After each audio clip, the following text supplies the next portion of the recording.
Amigos de América Latina, le invito en esta melodía a la gente bonita, tan llena de vida, que nunca se da por vencida.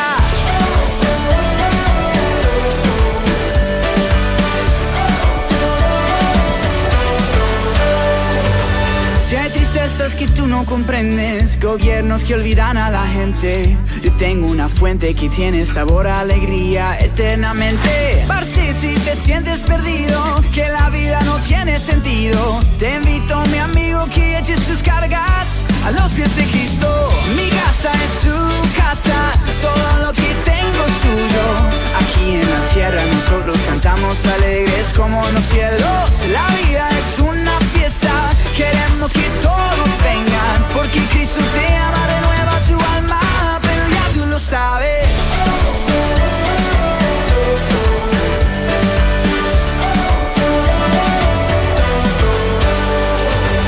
En el cielo no hay hospital, no hay motivo para llorar, no hay mentiras, heridas, estoy convencido que vamos para arriba. Me está preparando un lugar, una fiesta que no va a parar. Solo vente conmigo, ya estamos listos. Disfruta a Cristo. Mi casa es tu casa, todo lo que tengo es tuyo. Aquí en la tierra nosotros cantamos alegres como en los cielos. La vida es una fiesta, queremos que todos vengan, porque Cristo te ama, renueva tu alma, pero ya tú lo sabes.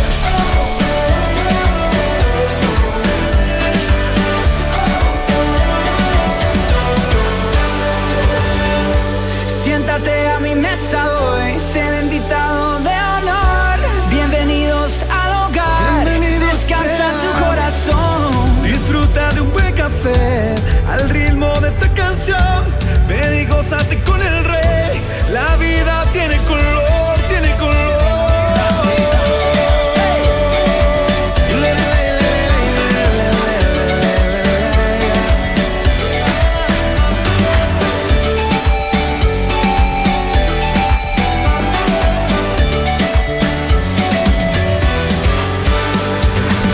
Mi casa es tu casa, todo lo que tengo es tuyo. Aquí en la tierra nosotros cantamos alegres como en los cielos. La vida es una fiesta, queremos que todos vengan, porque Cristo te ama, renueva tu alma, pero ya tú lo sabes. Mi casa es tu casa, todo lo que tengo es tuyo.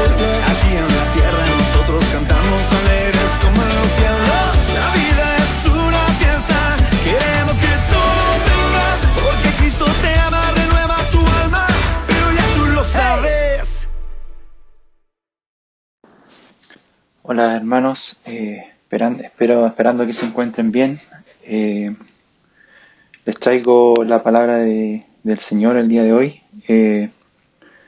Vamos a orar primeramente para que hable Él. Padre, Señor, grande misericordia, Señor, y tardo para la ira, Señor. Gracias, Señor, por permitirnos, Señor, un día más, Señor, escuchar su palabra, Señor. Padre, hay necesidad en su pueblo, Señor, usted las conoce, Señor. Padre, ayúdenos, Señor, a escuchar su voz, Señor. Ayúdenos, Señor, a entender lo que usted nos quiera decir, Señor. Ayúdenos, Señor, que Payel, Señor, tiene hambre, Señor, y quiere escuchar su voz, Señor. Anule, Señor, nuestras emociones, Señor. Aquiete, Señor, nuestro espíritu, Señor. Anule, Señor, todas las distracciones, Señor. Padre, alínenos, Señor, cuerpo, alma y espíritu. Queremos escuchar, Señor, su voz. Úseme, Padre, como instrumento. Hable usted, Señor, y calle yo, Señor. Hable Jehová, que Payel escucha. En el nombre de Jesús, amén. El mensaje se encuentra en Lucas 13, del versículo 1 al 5. Voy a leer la versión LBLA, la Biblia de la América. Dice, en esa misma ocasión había allí algunos que le contaron acerca de los galileos cuya sangre Pilato había mezclado con la de sus sacrificios. Respondiendo Jesús les dijo, ¿Pensáis que estos Galileos eran más pecadores que todos los demás Galileos porque sufrieron esto? Os digo que no, al contrario, si no os arrepentís, todos perecéis igualmente.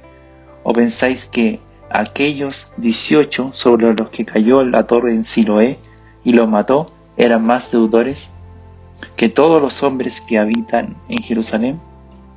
Os digo que no, al contrario, si no os arrepentís, todos pereceréis igualmente. Lo que está pasando en esta porción de la Escritura, en esta escena, es que la gente que viene a Jesús está haciendo esta pregunta.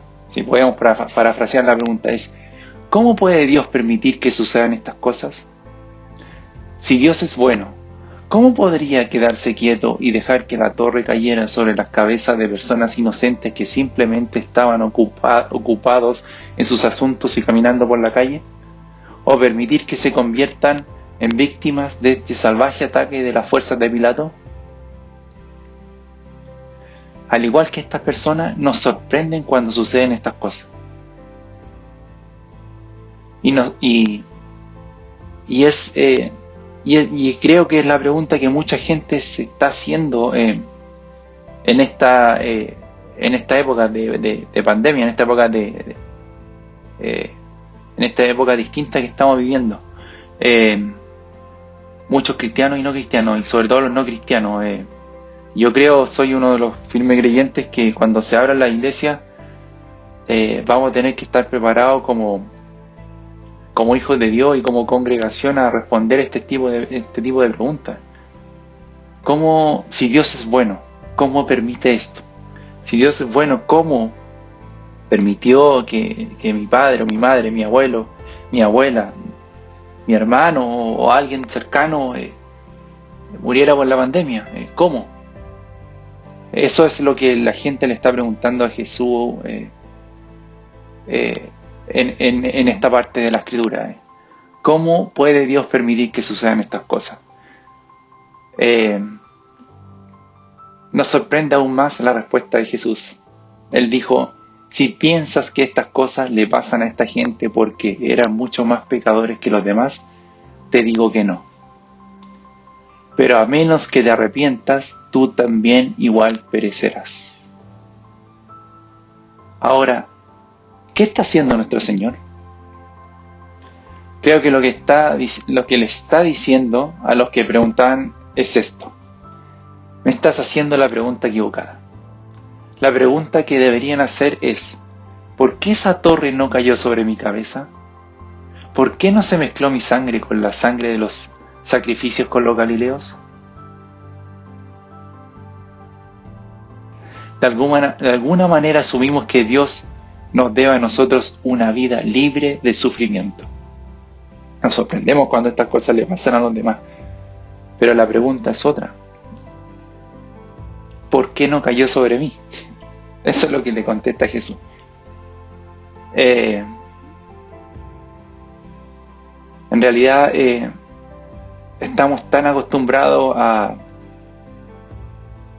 De alguna manera pensamos que asumimos que Dios nos debe una vida libre de sufrimiento, como decía anteriormente, y es porque estamos tan acostumbrados a la misericordia de Dios, a la paciencia de Dios y la gracia de Dios, que hemos empezado a darla por sentada, que hemos empezado a darla por asumida, a asumirla rápidamente, a exigirla, de tal modo que cuando Él es misericordioso con nosotros, casi no nos sorprendemos. Y eso pasa. Dios es misericordioso todos los días, pero muchas veces no lo logramos ver, porque prácticamente estamos asumiendo que Dios nos debe una vida libre de sufrimiento. Y cuando no hay misericordia, pasamos a exigirla casi. Y eso no es así. Tenemos que ser cuidadosos cuando miramos todo este tema del sufrimiento.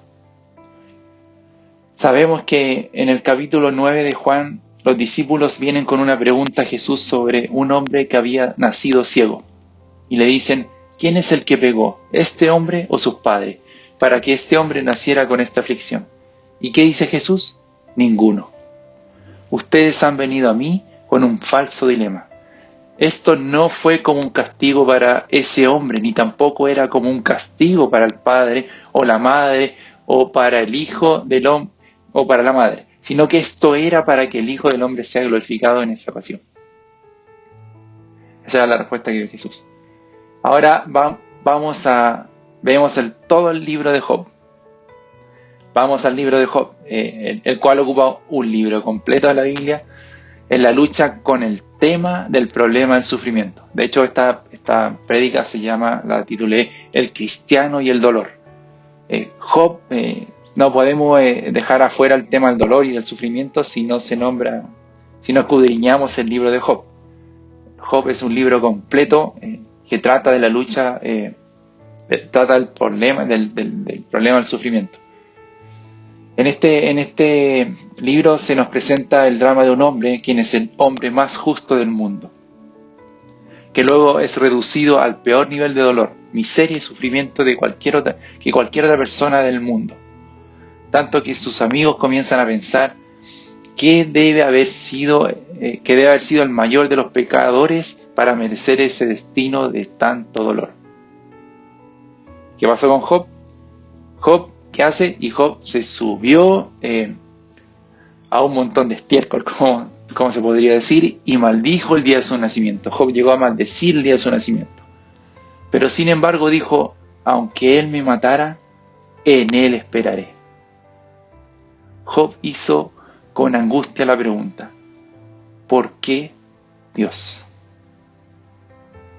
¿Por qué a mí Dios?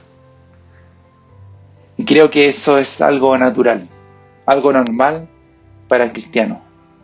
Cuando nos visita el dolor, cuando nos visitan el dolor, la aflicción y lo trágico, es cuando clamamos con dolor diciendo, ¿por qué?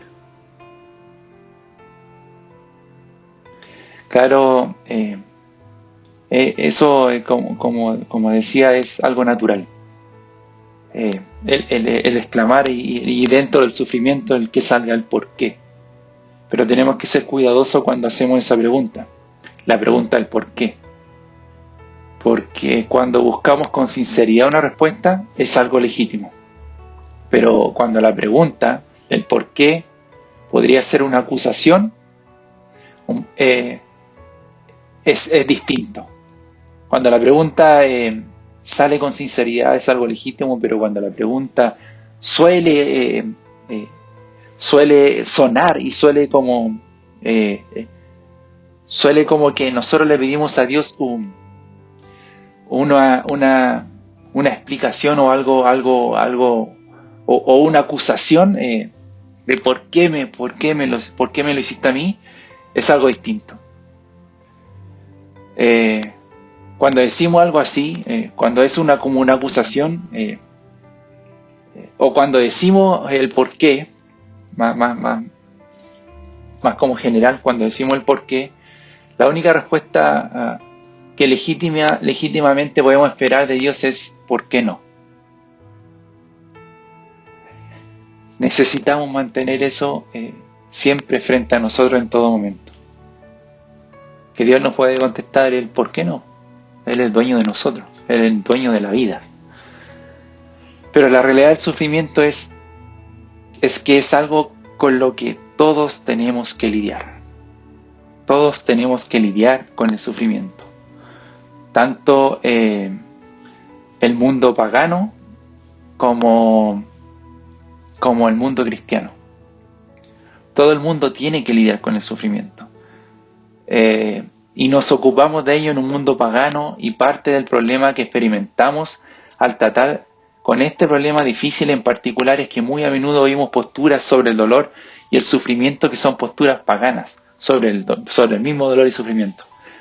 O sea, son posturas que dan psicólogos, o posturas que son del mundo, no son cristianas, no son netamente bíblicas. Necesitamos entender la diferencia entre una comprensión cristiana del sufrimiento y una visión pagana del sufrimiento. Recordamos a Pablo cuando se dirigió a los Corintios y dio su magnífica defensa de la resurrección. Cuando estaba atravesando por esa discusión, en un momento dijo, si Cristo no resucitó, ¿qué hacemos? Cuando él empieza a decir ya, entonces, si Cristo no resucitó, ¿qué hacemos? ¿Qué? Y él dice, come, bebe, diviértete, que mañana moriremos. ¿Ven la diferencia? Ese es el credo de este mundo. Esa es la visión pagana del sufrimiento.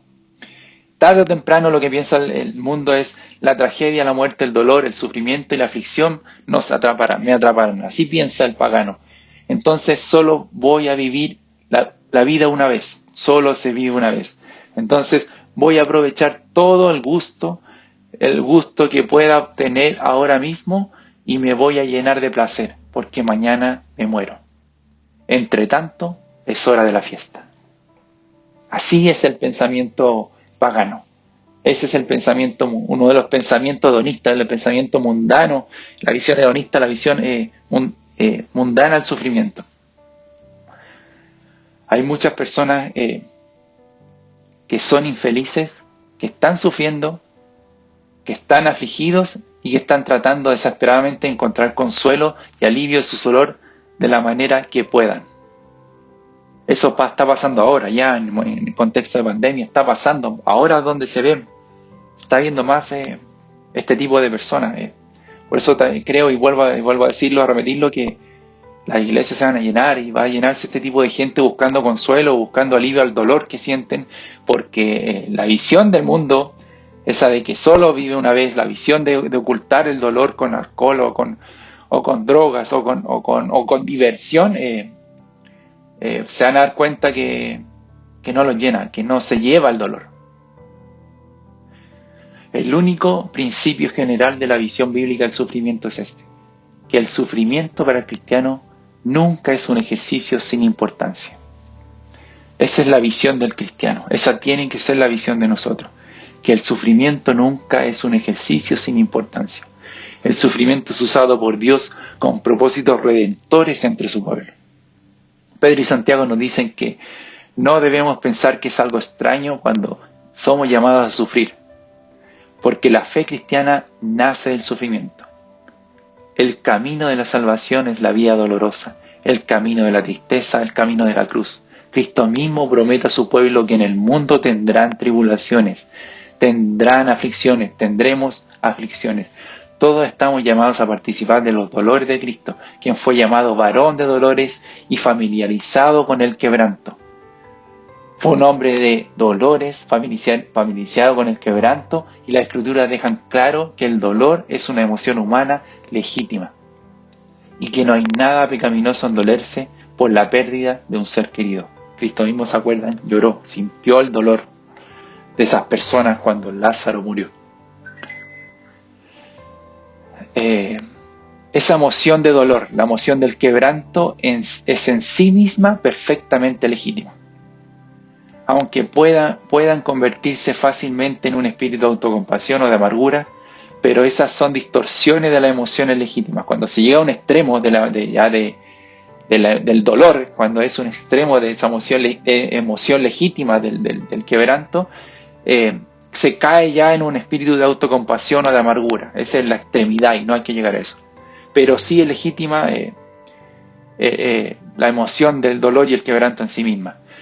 Y una emoción legítima de tristeza y dolor no solo está permitida por la Escritura, sino que en muchos casos es recomendada.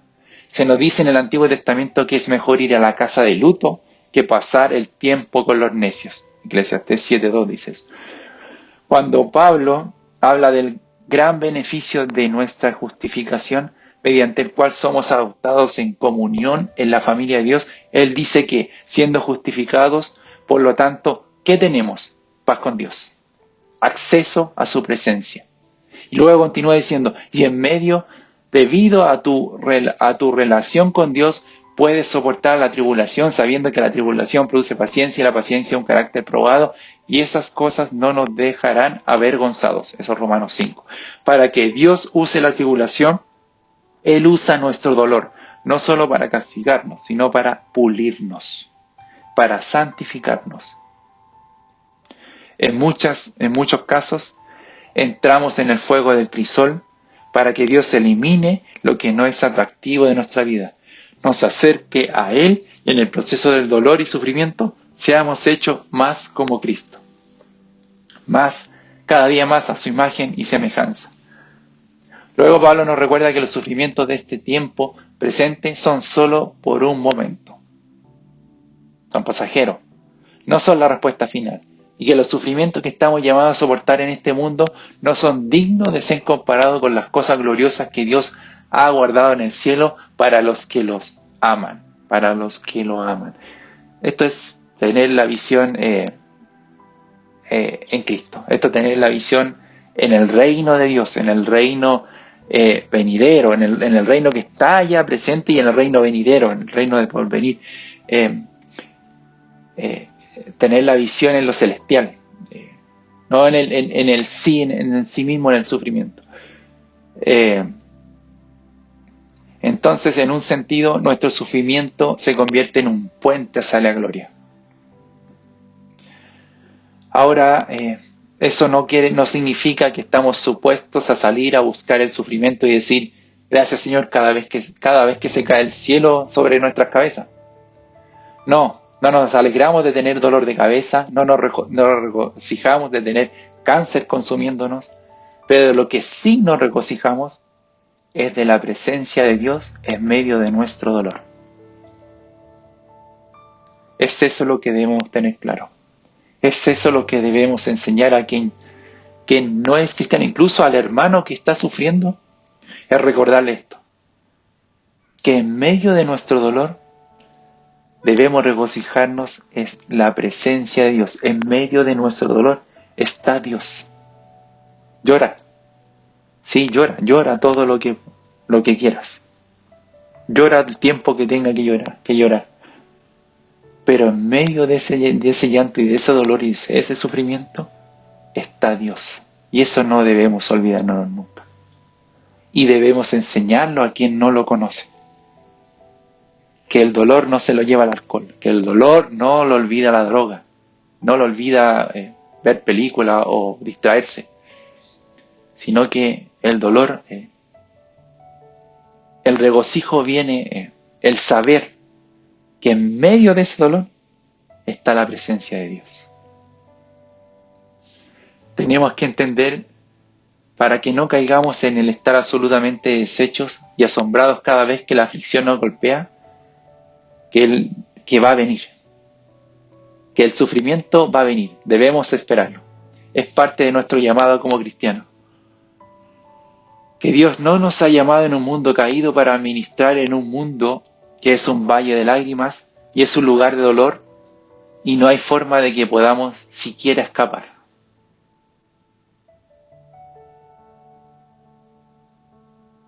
Ahora supongamos que estoy afligido con el sufrimiento. ¿Por qué? ¿Por qué estoy afligido? Podría haber varias razones. Puede ser que Dios necesite corregirme y que sea parte de su ira correctiva, enfermarme o humillarme. Y sí, hermanos, Él hace eso. Vemos que en una parte lo hace para su gloria, como en el caso del ciego, del niño ciego, que nadie pecó, ni padre ni madre, sino que era para la gloria, para que Dios se glorificara. Pero hay otros casos que sí lo hace de forma correctiva. Trae enfermedades de forma correctiva o para humillarnos. Él hace eso. Hay muchos ejemplos de eso en la Escritura. Uno de ellos es cómo contrajo Miriam la lepra. ¿Se acuerdan de eso en Éxodo? Que Miriam y Aarón estaban hablando mal de Moisés. ¿Cómo contrajo Miriam la lepra? Dios le dio la lepra para llevarla al arrepentimiento. ¿Qué nos está diciendo Jesús en este pasaje de Lucas? A menos que se arrepientan, todos perecerán igualmente. Y si no os arrepentís, todos pereceréis igualmente. Entonces Dios puede usarlo para llevarnos al arrepentimiento como lo hizo con Miriam. Porque si no nos arrepentimos, todos perecemos. A veces el sufrimiento que tenemos en este mundo se debe a que Dios nos está corrigiendo, disciplinando. Pero no podemos llegar a la conclusión de que cada vez que nos enfermamos o cada vez que sufrimos existe una correlación directa entre nuestra desobediencia y el dolor que experimentamos.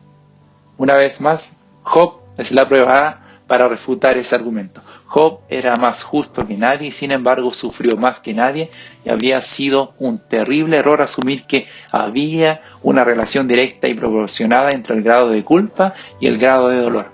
Es distinto el caso de Job al caso de Miriam. No debemos hacer eso. Por lo tanto, no siempre lo sabemos y no tenemos que saberlo. Eso es importante. No siempre debemos asumir que va a ser uno de los dos casos, que va a ser puede estar llevando al arrepentimiento, puede estar castigándonos, o corrigiéndonos, o puede estar, como en el caso de Job, pasándonos sin pasar, sin ser, bueno, son todos pecables, pero la Biblia decía que Job era un hombre justo, y sin embargo sufrió más que nadie. Entonces no debemos asumir de que es una o la otra, que no debemos siempre, no siempre lo sabemos y no tenemos que saberlo. Lo que tenemos que conocer es a Dios. Lo que tenemos que conocer es a Él. Porque cuando Job exigió una respuesta por su dolor y le pidió a Dios que hablara y se lo explicara, ¿se acuerdan? Y cuando Dios finalmente se apareció a Job e interrogó a Job durante varios capítulos, Job decía, le pedía a Dios y le exigía, le hablaba a Dios, le pedía que le diera explicaciones. Dios interrogó finalmente por varios capítulos a Job. ¿Cuál fue la respuesta que Job obtuvo de Dios? No consiguió ninguna respuesta obtuvo. Dios no le dijo a Job, estás sufriendo este dolor por esto, o por esto y esto otro. La única respuesta que Job recibió a su aflicción, en la respuesta final, era Dios mismo. La respuesta que recibió Job fue la presencia de Dios. En efecto, lo que Dios estaba diciendo era, Job, aquí estoy contigo, confía en mí. Esa fue la respuesta de Dios, su presencia, y con su presencia le estaba diciendo, mírame, no mires tu sufrimiento, mírame, yo estoy aquí, estoy contigo, confía en mí. Es eso lo que Dios te dice en este momento. Si estás sufriendo, Dios está contigo. Si eres hijo de Dios, Dios está contigo. Y si no eres hijo de Dios, arrepiéntete y vuélvete a Él a través de su Hijo. Anda a Cristo para que sientas en medio de tu sufrimiento esta respuesta, la presencia de Dios. La vas a sentir como todos sus hijos la sienten en el momento de aflicción. Dios nos responde como Job, estoy aquí, estoy contigo, confía en mí. Ahora es distinto cuando la gente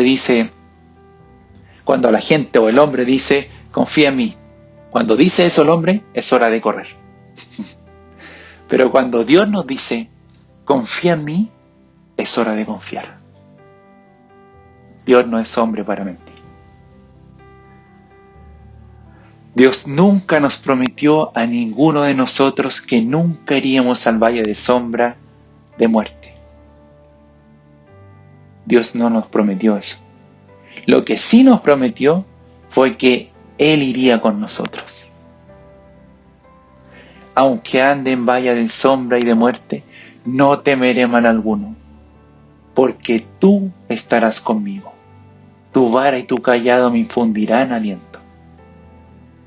Hermanos, tenemos al buen pastor, tenemos su presencia, tenemos su consuelo.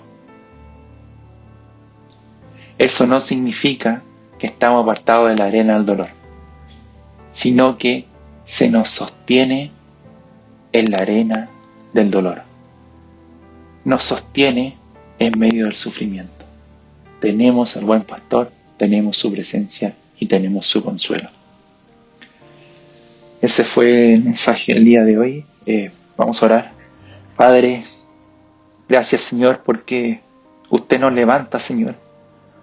Usted nos levanta, Señor, en medio del sufrimiento, Padre Santo. Porque usted, Señor, es en quien podemos confiar, Señor.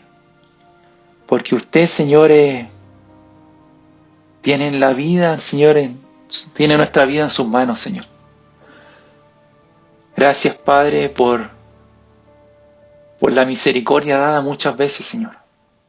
Perdónenos, Señor, porque muchas veces sin darnos cuenta, Señor, exigimos soberbiamente, Señor, respuestas, Señor. Y exigimos, Señor, el porqué de manera airada, Señor, y de manera soberbia, Señor, que nos dé una respuesta al porqué al sufrimiento, Señor. El porqué a lo que estamos pasando, Señor. Padre, perdónenos, Señor, por eso, Señor. Ayúdenos, Señor, a ver, Señor, a ver su presencia y a sentir su presencia, Señor, en medio de esto, Señor. Háganos fuerte, Padre Santo, en medio de lo que ha de venir, Señor. Porque sufrimientos van a venir, Señor. Pero su palabra dice que usted va a estar con nosotros, Señor. Que su vara y su callado nos infundirán aliento, Padre Santo. En eso confiamos, Señor. No confiamos, Señor, en el hombre, Señor. No confiamos, Señor, en el país, Señor, en que vivimos, Señor. No confiamos, Señor, en el Congreso, en el presidente, Señor, ni en la policía, Señor. Sino que confiamos, Señor, en usted, Señor. En que usted tiene todo bajo control, Padre Santo. Ayúdenos, Señor, a tener esta postura, Señor, frente al mundo, Señor. Y cuando los sufrimientos vengan, recuérdenos, Señor, esta enseñanza. Recuérdenos esta palabra, Señor, de que usted está en medio de ese dolor, Señor. Ayúdenos, Señor, a expandir, Señor, esta palabra. Ayúdenos, Señor, a expandir su evangelio, Señor. Y ayúdenos, Señor, a llevar esta palabra de consuelo, Señor, a quien no lo conoce, Señor. Ayúdenos, Señor, a llevar esta palabra, Señor, y a llevarla, Señor, a arrepentirse, Señor, a las personas que no lo conocen, Señor. Ayúdenos, Señor, a consolar, Señor, al que no tiene consuelo, Padre. Al que está buscando consuelo, Señor, en otras cosas, Señor. Recuérdenos, Señor, denos sabiduría, Padre Santo. Y ayúdenos, Señor, a levantar al hermano que está caído, Señor. Al que está sufriendo en este momento, Señor. A ti que estás sufriendo. Dios está en medio de ti. Dios está en medio de tu sufrimiento. Dios te está levantando y te cambia el ropaje. Te ciñe de lino. Te reviste. Te sacude. Te limpia. Te baña de los pies a la cabeza y te unge tu cabeza con aceite. Y te dice, hijo mío eres tú. Yo estoy contigo. Yo estoy contigo. Yo estoy contigo. Mírame. Yo estoy contigo. Gracias, Señor. Gracias, Espíritu Santo. Gracias, Padre. En el nombre de Jesús. Amén.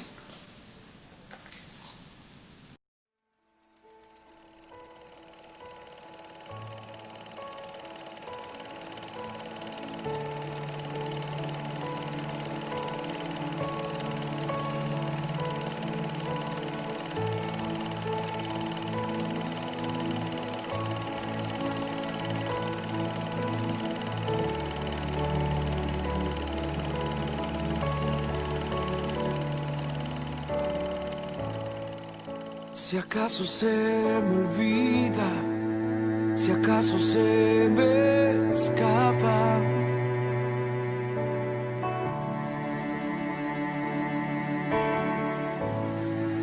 si acaso se me nubla la pasión en mi mirada,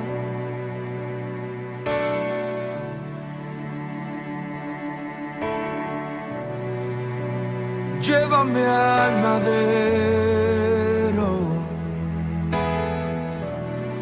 al rincón de nuestro encuentro. Llévame al lugar donde empezó nuestra amistad. Llévame a la cruz, llévame a la cruz.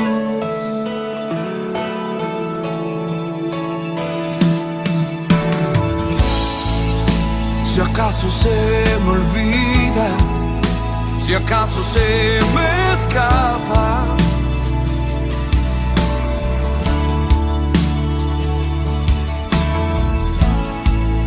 si acaso se me nubla la pasión en mi mirada,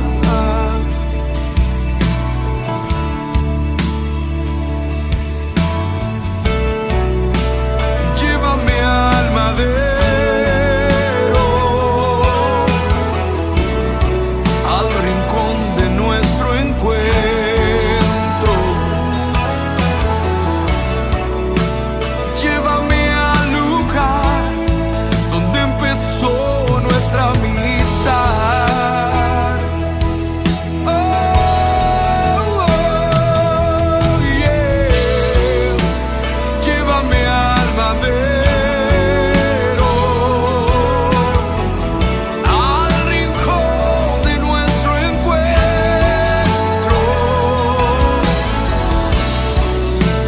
llévame al lugar donde empezó nuestra amistad.